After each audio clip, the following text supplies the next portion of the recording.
sort of develop that question in light of, was there something that was sort of disappointing? I don't think that the Commission is yet as independent as it ought to be of government.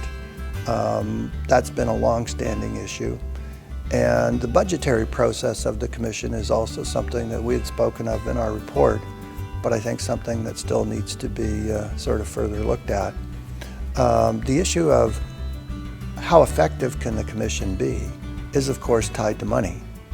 And at the time I was at the Commission, we struggled with, maintaining a budget because that's your responsibility when you're in one of these jobs.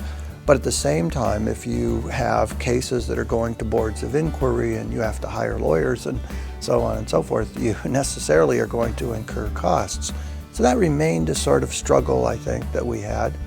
And it was a disappointment that we weren't able to move the Commission to a more independent basis.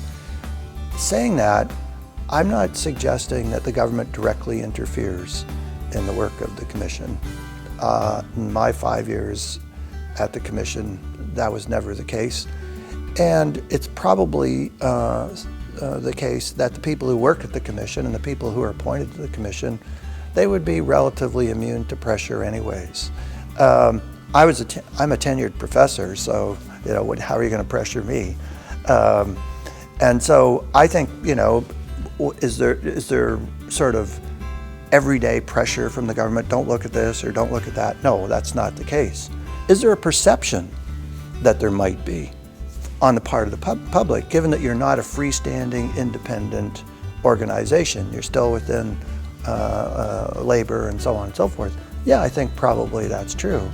And of course, we did have disappointed complainants who, if we turned down a case, they would then say, oh, well, that's because the government told you what to do.